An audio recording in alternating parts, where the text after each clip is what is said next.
경제적인 여유가 생기면서 외국으로 여행을 많이 다니시게 되는데 일본과 유럽의 여러 나라들을 여행하고 다녀와서 이렇게 말씀하시는 분들이 있습니다. 일본은 볼 게 절밖에 없고 유럽은 교회밖에 없다. 그만큼 일본에는 절이 많고 유럽에는 교회들이 많습니다. 가는 곳마다 유럽에는 웅장하게 지어진 교회들이 관광 명소로 자리를 잡고 있습니다.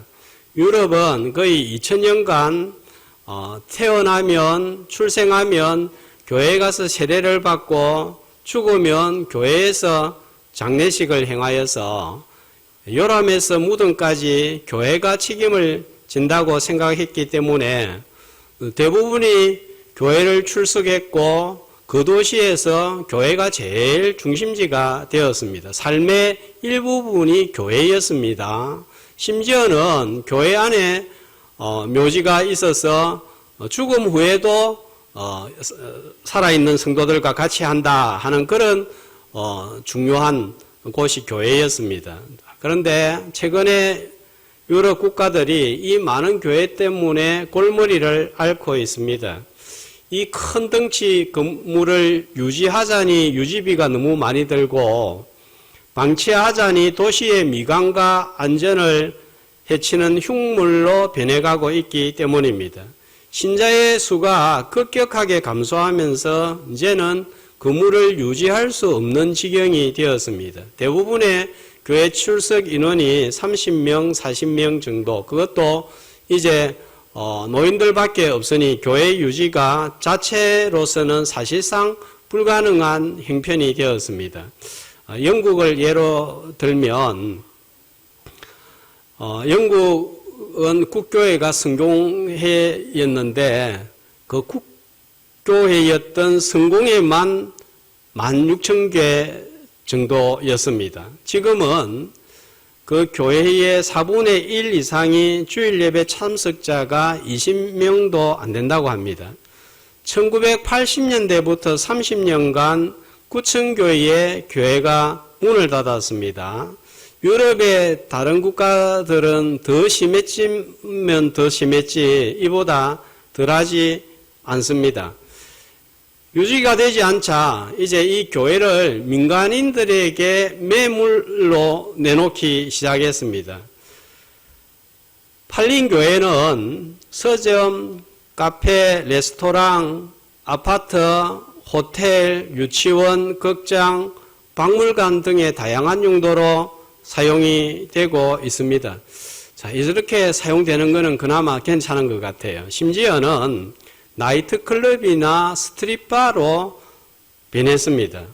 술집, 서커스 훈련장, 이슬람 사원으로 변하는 것도 지금 많습니다. 이제 유럽은 더 이상 기독교 국가가 아니라 선교지가 되었습니다. 제가 대학을 다니던 1980년대부터 벌써 러브 유럽, 유럽을 사랑하자 하는 이런 선교 프로그램을 통하여서 여러 유럽 지역을 전도를 했습니다. 저도 1992년도에 프랑스에서 시내를 돌면서 가정을 돌면서 전도지를 전달하고 또 더듬거리는 영어로 전도를 했습니다. 자, 그때로부터 지금 30년이 더 지났습니다. 훨씬 더 심각한 상황입니다. 유럽의 교회들의 신자들이 감소한 중요한 몇 가지 원인을 든다면 첫 번째, 저출산율입니다. 이슬람은 다산을 권장하여서 지금 급격하게 그 숫자가 늘어가고 있는 것과 대조적입니다. 두 번째로는 이혼율의 급증입니다. 전통적인 가족 개념이 해체가 되면서 모태신앙이 점점 사라지고 있습니다. 또 한 가지 원인은 2차 세계대전 후에 지속되어 온 평화와 경제적인 부의 성장입니다. 쉽게 말하면 등 따시고 배부르니까 더 이상 종교에 대한 매력이 없어졌습니다. 가난하고 힘들 때는 신을 의지하고 도움을 얻고자 하여서 교회를 찾았습니다. 이제 잘 먹고 잘 살게 되니까 종교성이 급격하게 약해지기 시작했습니다. 자, 다음으로는 과학의 발전입니다. 과학이 발전하면서 성경은 하나님의 말씀이 아니라 신화나 허구나 소설 정도로 생각하는 생각이 크게 확산되고 있기 때문입니다. 평화와 경제적인 부와 과학의 발전이라는 복이 오히려 이 복을 주신 하나님을 거부하는 도구가 되었습니다. 자, 이러한 현상은 유럽의 이야기만이 아니라 오늘 우리나라의 이야기, 나의 이야기이기도 합니다. 좋은 차, 안락한 주택, 어디든지 마음대로 갈 수 있는 여유 있는 생활 환경이 우리에게 주어졌습니다. 그런데 부활수록 하나님과 교회로부터 점점 멀어져 가고 있는 내 개인 또 교회 공동체를 보고 있지 않습니까? 부자가 천국에 들어가는 것이 낙타가 바늘기로 들어가는 것보다 더 어렵다고 말씀한 그 말씀을 아주 공감할 수 있는 세상이 되었습니다. 신명기 32장 15절에 보면은 이것은 더 오래전에 이스라엘에 관한 현상이기도 합니다. 여수론 하면은 이스라엘의 애칭입니다. 자, 기름이 왜 기름이 집니까? 고기 먹고 잘 먹으면 배에 기름이 진다 하는데 왜 그렇게 잘 먹고 잘 사는 거예요? 살찌고 비대하고 윤택하게 되니까 자기를 짓고 그걸 주신 하나님을 버리고 하나님을 업신 여긴 거예요. 편안하고 부할수록 신앙을 무가치하게 여기는 거예요. 자, 과거에는 우리 신앙의 선배들이 교회를 다니고 신앙생활 할 때는 이렇게 따뜻한 온풍기도 없고 에어컨도 없고 새벽에 놓으면 춥습니다. 그런데 그 추운 마룻바닥에 무릎을 꿇고 눈물을 흘리고 콧물을 흘리면서 기도했는데 환경이 좋아지니까 그런 모습들이 점점 사라지고 가고 있는 것을 볼 수가 있습니다. 롯이 아브라함을 떠나는 과정 또한 이런 모습을 잘 보여주고 있습니다. 애굽에서 내려갔다가 올라온 후에 롯은 육신적인 것으로 빠져드는 것을 볼 수가 있습니다. 자, 13장 1절을 한번 보시면 애굽에서 자, 네겝으로 어떻게 했다고요?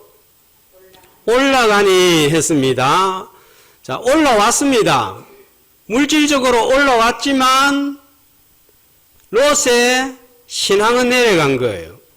자, 2절에 보면은 가축과 은과 금이 풍부했더라. 우리 모두가 간절히 바라는 거 이거잖아요. 가축과 은금이 풍부하는 것입니다.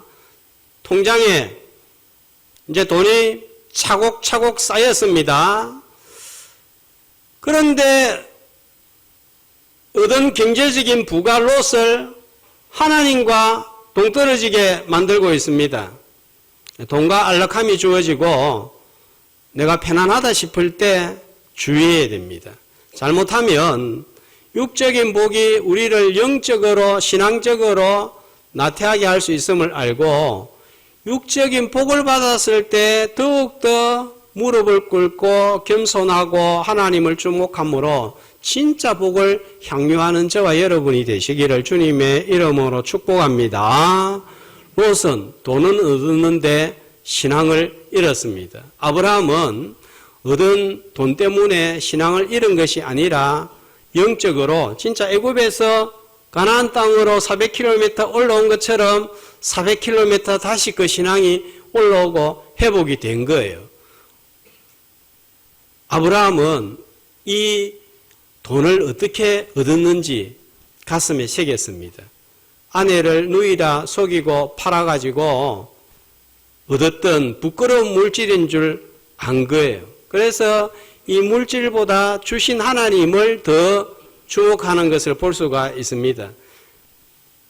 얻은 물질과 땅으로 인하여 롯과의 다툼 속에서 아브라함이 하나님을 주목한 행동이 무엇입니까? 9절에 보면 어떤 행동을 취합니까? 롯에게 나를 떠나라 그렇게 했습니다. 창세기 11장 갈대아 우르를 출발하면서 아브라함의 삶은 분리를 통하여서 하나님의 뜻을 이루어 가는 것을 살펴보았습니다. 첫 번째, 친척 아버지와의 분리고 이번에는 롯과의 분리입니다. 11절에 보면은 롯은 좋은 땅이 주어지자 떠났습니다. 11절에 보면 그들이 서로 떠난지라. 이방 땅에서 이제 아브라함 홀로 남습니다. 이방 땅에서 홀로 있는 기분은 참으로 힘이 듭니다. 그 감정은 참으로 어렵습니다. 제가 호주에서 사는 동안 평일은 정신없이 막 보내다가 금요일 이제 오후가 되면은 마음이 싱숭생숭해지기 시작했습니다. 자, 그러다가 주일에 교회를 가서 예배를 드리고 일을 하면 괜찮아졌다가 예배를 마치고 다른 성도들이 우리 집에 와서 목사님 식사합시다 해가지고 식사를 하고 집으로 들어오면 좀 덜한데 그런 거 없이 바로 집으로 들어오는 길이면 가족이 있는데도 마음이 그렇게 허전할 수가 없었습니다. 자, 유일한 피부친 롯을 떠나보내고 홀로 남은 아브라함의 마음은 어땠을까요? 착잡한 거예요. 그럼에도 떠나보냅니다. 다투는 것이 하나님 보시기에도 좋지 않고 신앙적으로도 도움이 되지 않았기 때문입니다. 하나님과 예배와 교회와 멀어지고 영적인 갈등을 일으키게 하는 요소가 있다면 누구라도 무엇이라도 떠나보내야 되는 거예요. 분리해야 되는 거예요. 아직도 내 가슴 속에 품고 떠나보내지 않은 사람이 있습니까? 아니면 아직도 뭔가를 가슴에 품고 있는 것이 있습니까? 그것이 바로 롯입니다. 떠나보내면 못 살 것 같아도 하나님을 주목하고 믿고 떠나보낼 때 새로운 길을 열어주시는 분이신 줄로 믿습니다. 아브라함이 하나님을 주목하자 하나님도 아브라함을 주목을 했습니다. 14절에 보면 떠난 후에 어떤 일이 발생합니까? 그 피부치 하나인 롯을 떠난 후에 어떤 일이 일어나죠? 하나님이 나타나셨습니다. 자, 누군가를 떠나보내면 하나님이 떠나지 않는 분이시다 하는 이 진리를 깨닫게 됩니다. 떠나보내지 않으면 하나님이 곁에 있다는 것을 깨닫지 못하는 경우가 많습니다. 자꾸 그 사람이나 다른 것을 주목하기 때문입니다. 양손에 뭔가를 꼭 쥐고 있으면 하나님께서 다른 것을 주고 싶어도 줄 수가 없는 거예요. 받을 손이 없기 때문입니다. 사랑하는 부모님도 자녀도 배우자도 언젠가는 우리 곁을 떠나갑니다. 같이 있고 싶어도 같이 있을 수 없는 날이 옵니다. 그러나 오늘 이 시간 꼭 기억합시다. 사람이 우리를 다 떠나가도 하나님은 떠나지 않는 분이신 줄로 믿습니다. 내가 애지중지하던 돈과 물건이 사라지고 떠나도 하나님은 떠나지 않습니다. 사람들은 돈이 떨어지고 권력이 떨어지고 이익이 없어지면 떠나지만 하나님은 내가 부할 때에도 떠나지 않으시고 내가 가난해도 병들어도 떠나지 아니하시고 24년에도 떠나지 아니하셨고 25년에도 떠나지 않는 분이십니다. 그래서 오늘 말씀의 제목이 무엇입니까? 떠나지 아니하시는 하나님. 제가 18년을 다대포에서 살고 우리 다대 교회와 함께하고 있습니다. 제 삶에서 가장 긴 시간을 머무는 곳이 되었습니다. 나고 자란 고향보다 더 긴 시간을 이제 다대 교회와 성도들과 함께 하게 된 거예요. 가만 생각해 보니까 이게 엄청난 일이더라고요. 얼마 전에 다대교회에서 얼마나 더 일을 하고 성도들을 볼지 모르겠지만 이제 몇 년만 더 지나면 이 지역도 이 성도들도 참 떠나기 힘들겠다 하는 생각이 불현듯 들었습니다. 제 혼자 해보는 생각입니다. 자, 그러면서 두 가지 생각이 들었습니다. 있을 때 잘하자. 하나님께서 지금 나에게 허락하신 교회와 성도들은 다대교회이고 다대교회 성도들이고 이것이 하나님이 나에게 주신 크고 놀라운 선물이다. 다대포 땅이 내게 주신 하나님이 절로 재어주신 구역이다. 지금 이 기간 동안 나에게 붙여주신 성도들, 교회 지역인 줄 알고 할 수만 있다면 더 사랑하고 더 아끼고 더 화목하자. 사랑하고 사랑해도 시간이 모자란다. 그런 생각이 들어요. 또 어려움을 겪고 있는 교회를 보니까 그런 생각이 더 많이 들었습니다. 서로에게 위로와 평안의 도구만 되지 어떤 도구도 되지 말자. 그런 생각을 가졌고 또 한 가지는 누구든 계속 함께 할 수는 없다. 떠나는 순간이 올 것이다. 그때를 대비해서 떠나지 아니하시는 하나님을 주목하고 하나님과 동행하는 훈련을 쌓아 나가자 하는 생각이 들었습니다. 다 떠나도 하나님은 떠나지 않기 때문입니다. 사망의 음침한 골짜기를 지나는 순간도 하나님은 나를 떠나지 않습니다.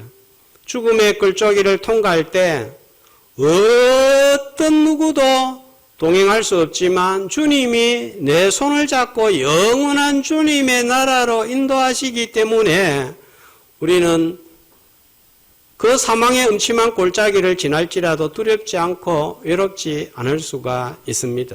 이 땅에서 아무리 많은 것을 가지고 좋은 것을 누렸다고 해도 주님 없는 사망의 문은 두렵고 무섭고 외롭고 처절하고 깜깜할 수밖에 없는 거예요.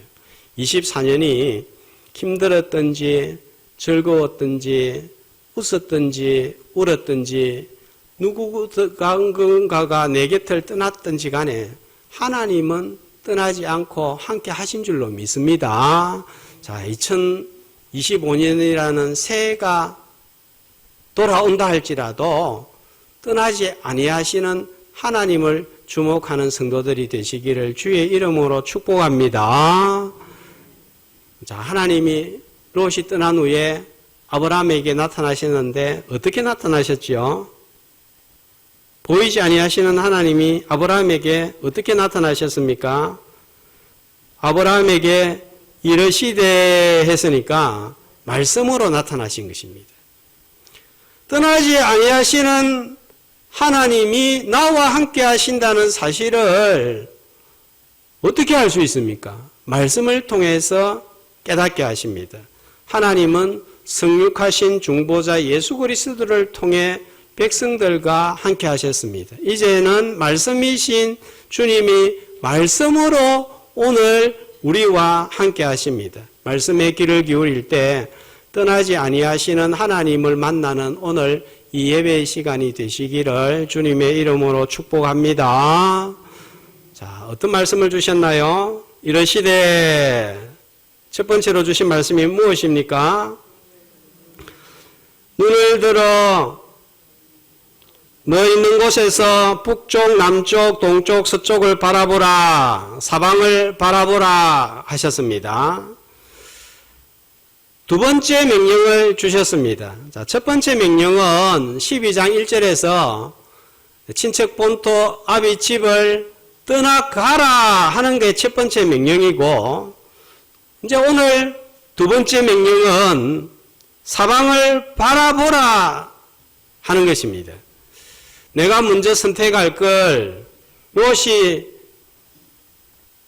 땅을 차지하라고 할 때 지가 양보했으면 좋았을 텐데 이런 후회하지 말고 사방을 바라보라는 거예요.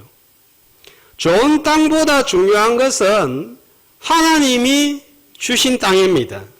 물이 넉넉한 좋은 땅도 하나님이 함께 하시지 않는 땅은 사막이 되지만 물이 없고 산이라도 사막이라도 하나님이 함께 하시면 그 땅은 좋은 땅이 될 수가 있습니다. 신명기 11장 10절에서 12절에 보면 애굽과 가나안 땅의 차이가 이렇게 나와 있습니다. 자, 애굽 땅은 어떤 땅입니까? 파종을 하고 난 다음에 물을 댈 때 어떻게 되는 거예요? 그냥 발만 있으면 물을 댈 수 있습니다. 그러니까 농사 짓기가 쉽습니까? 어렵습니까? 너무 쉬운 거예요. 우리가 볼 때 1년 내내 나일 강물이 흐릅니다. 좋은 땅입니다. 그런데 요단강 건너가서 차지할 땅은 어떤 땅이에요? 산과 골짜기만 있습니다. 그래서 비가 내리지 않으면 농사할 수 없습니다. 좋은 땅입니까? 나쁜 땅입니까? 안 좋은 땅이에요. 그런데 하나님이 젖과 꿀이 흐르는 땅이라고 한 땅은 어느 땅입니까? 애굽 땅 보고 젖과 꿀이 흐르는 땅이라고 하지 않고 쓸모없는 산과 골짜기만 있는 가나안 땅을 젖과 꿀이 흐르는 땅이라고 하였습니다. 왜 그렇습니까? 이 땅은 누가? 하나님이 돌봐주시는 땅이고 연초부터 새말까지 하나님의 눈이 주목하고 있는 땅이기 때문에 그런 것입니다. 애굽은 땅만 보고 살지만 우리 성도들은 뭐 보고 사는 사람들인가요? 하늘 보고 사는 사람들입니다. 온 세상에 가뭄과 기근이 임해도 하나님이 함께 하시는 땅은 가뭄과 기근이 임하지가 않습니다.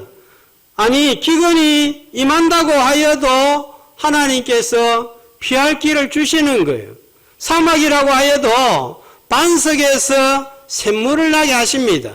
하나님이 사막에 함께 하시면 그런 역사가 일어나는 거예요.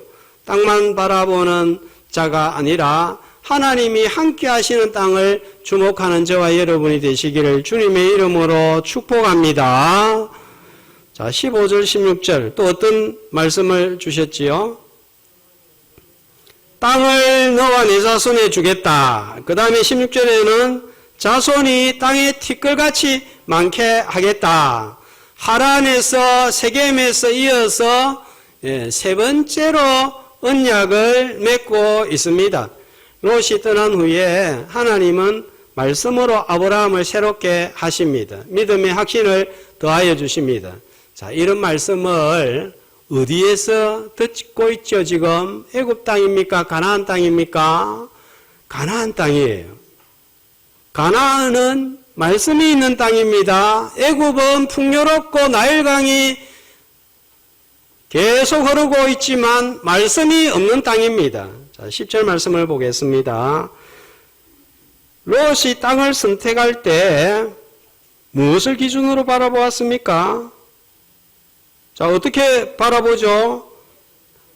눈을 들어 바라보았습니다. 자, 이때 눈은 어떤 눈입니까? 육신의 눈으로 바라보았습니다.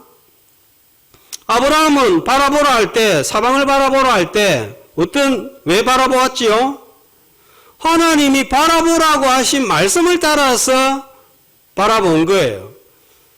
그러니까 소돔과 고모라 땅은 말씀이 없는 땅입니다. 아무리 물이 넉넉하고 아무리 옥토 같아도 말씀이 없는 땅은 재가 되고 많은 땅입니다.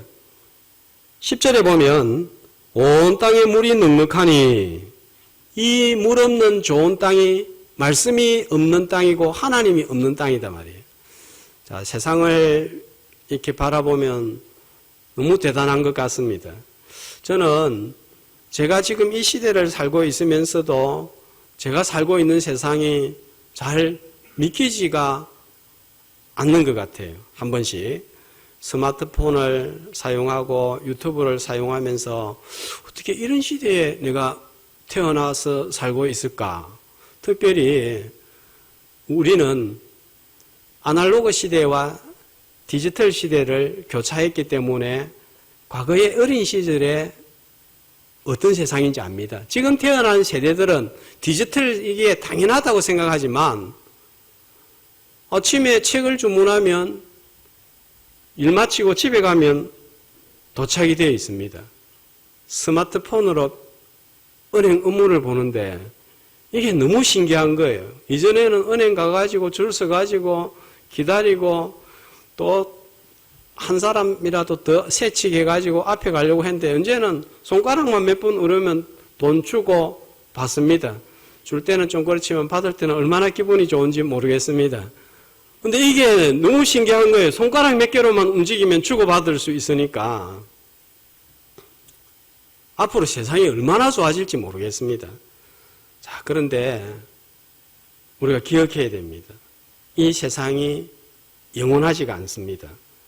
자꾸 이런 것만 바라보고 살면 반드시 후회할 날이 옵니다. 말씀이 없는 세상은 반드시 종말이 옵니다. 제가 되고야 많은 날이 옵니다. 시간의 마지막이 있듯이 세상의 종말도 있습니다. 지난 12월 4일 브라질에서 73세 된 한 남성이 복권에 당첨이 되었는데 570억이 넘는 금액을 받았습니다. 그런데 치과를 방문해서 이를 치료받는 도중에 갑자기 사망을 해버렸습니다. 복권 당첨된 지 3, 4주 만에 일어난 일입니다.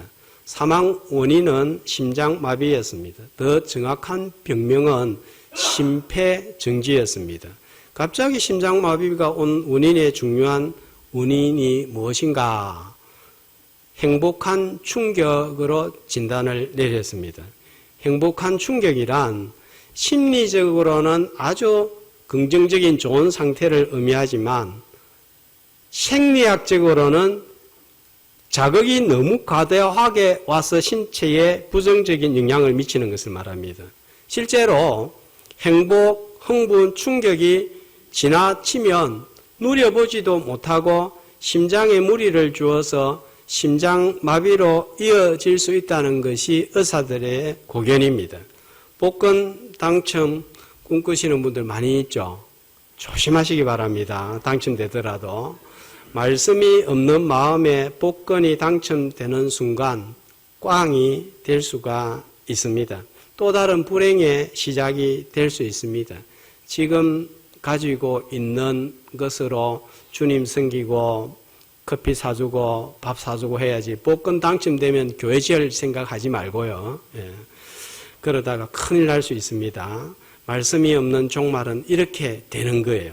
교회가 소망인 이유는 말씀이 있는 땅이기 때문입니다. 언약의 말씀은 2번, 3번 계속 들어야 됩니다. 믿음은 들음에서 들음은 그리스도의 말씀으로 말미암기 때문입니다. 아브라함은 창세기에서 하나님과 7번 언약을 맺습니다. 왜 7번이에요? 완전수입니다. 완전한 언약이라는 말씀입니다.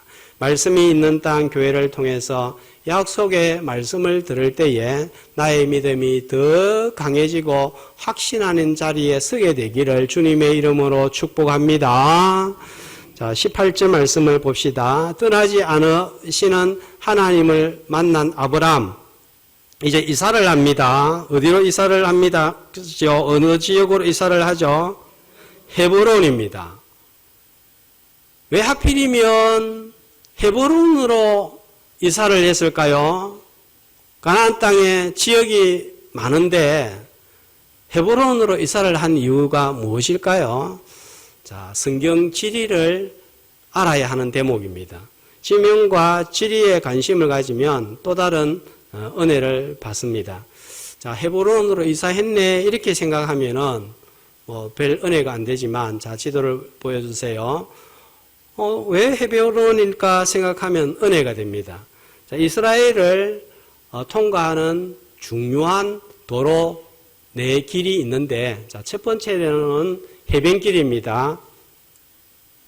여기에 해안가에 가까이 있다 해서 해변길로 이름을 붙이고 제일 빨리 통과할 수 있습니다. 그래서 군사 이동할 때 이 길을 사용을 하고 또 무역로, 상업로도 많이 사용이 되었습니다. 자, 그 다음에는 이게 왕의 길이라고 해서 또 빠르게 갈 수가 있습니다. 자, 그 다음에 중앙에 2번 길 있죠. 이 길입니다. 자, 2번 길, 이건 중앙 산지입니다. 위에 보니까 어느 도시가 있죠, 마을이 있죠. 세겜입니다.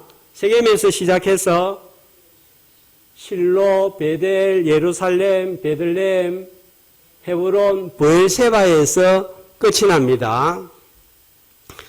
여기에 보니까 성경의 주요 지명들이 다 나오죠.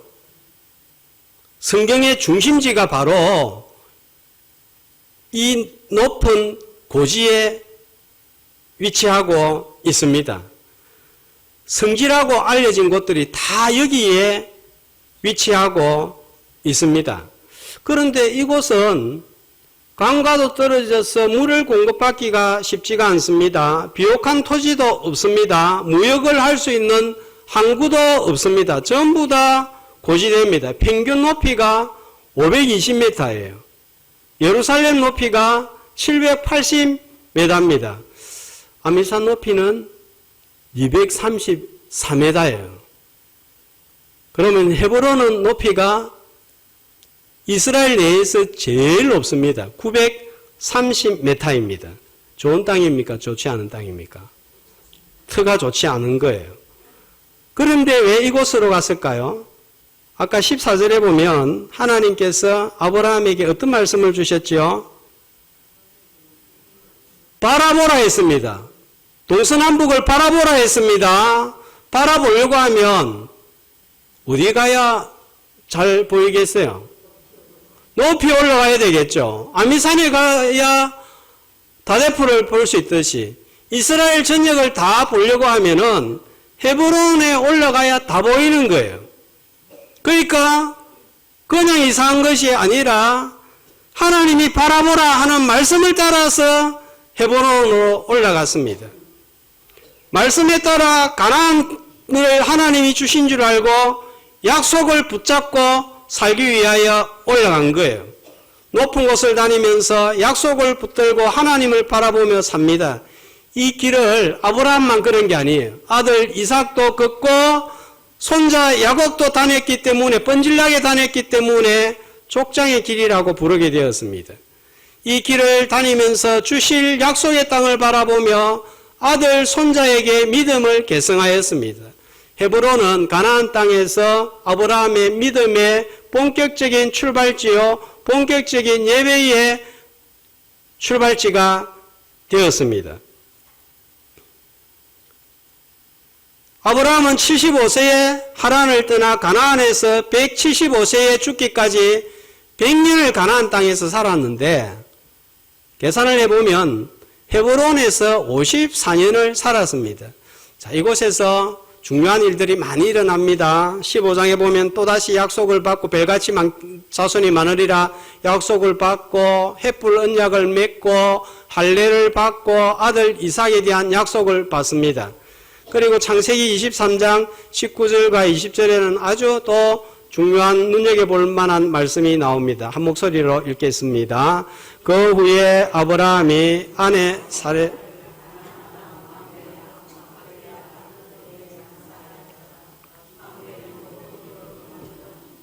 이와 같이 그 밭과 거기에 속한 굴이 해쪽 속으로부터 아브라함이 매장할 소유지로 확정되었더라. 자, 이곳에 무슨 일이 일어났습니까? 아내 사라가 묻힙니다. 그런데 아브라함도 이곳에 묻힙니다. 또 창세기 49장 29절에서 31절에 보면 아브라함 사라만 묻히는 것이 아니라 아들 이삭도 묻히고 며느리 리브가도 묻히고 야곱 손자도 묻히고 야곱의 아내 레아도 묻힙니다. 그러니까 가족 공동묘지가 된 거예요. 아브라함의 가나안 땅에서의 믿음의 출발지요 삶의 종착지가 헤브론이었습니다. 다음 주에 살펴보겠지만 공짜로 주겠다는 땅을 비싼 돈을 주고 구입을 했습니다. 하나님의 약속을 붙들었기 때문입니다. 믿음을 후손들에게 절대적으로 계승하기 위해서입니다. 결코 인간적인 눈으로 보면 좋은 길도 풍요로운 길도 비옥한 땅도 아니지만 굳이 이곳을 선택하여서 걸었던 것은 영원한 길이요 복된 길인 줄 알았기 때문입니다. 자, 헤브론 하면 뜻이 뭐냐 하면은 동맹, 친구, 친교라 하는 뜻이 있습니다. 불편한 길이요 좁은 길이지만 하늘에 계신 하나님과 조금이라도 더 가까이 동행하고자 열망했기 때문에 이 높은 곳을 선택을 했습니다. 이사야 41장 8절에는 아브라함을 가리켜서 나의 벗 아브라함 이렇게 호칭하고 있습니다. 롯이 떠난 후 그 외로운 빈칸을 하나님이 친구가 되어주셔서 메꾸어 주신 것입니다. 그 시작점이 롯을 떠나보낸 후 선택한 헤브론입니다. 자, 18절에 보면 헤브론에서 아브라함이 무슨 일을 행하였습니까? 뭐 했단 말입니까? 54년간 살면서 아브라함이 행한 일이 이것밖에 없었을까요? 많이 있었겠죠. 그런데 이 내용을 딱 한 줄로 기록하고 있습니다. 예배드렸다. 그러니까 하나님의 눈이 어디에 있단 말입니까? 자기 백성들이 예배드리는 곳에 관심이 있는 거예요. 오늘 하나님의 눈길이 세상에서 일하고 사람 만나고 마시고 먹고 할 때도 계시겠지만 하나님이 우리 인생을 요약할 때 어떻게 요약을 하겠어요? 어느 식당에서 맛있는 거 먹고 지냈다. 이렇게 기록하지는 않을 것입니다. 다대교회에서 하나님께 제단을 쌓았더라. 이렇게 기록될 수 있기를 주의 이름으로 소망합니다.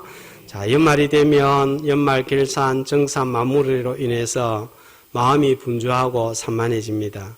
어떻게 해야 될까요? 선택도 해야 됩니다. 작별의 아쉬움과 새해의 불안을 마주해야 하는 시점입니다.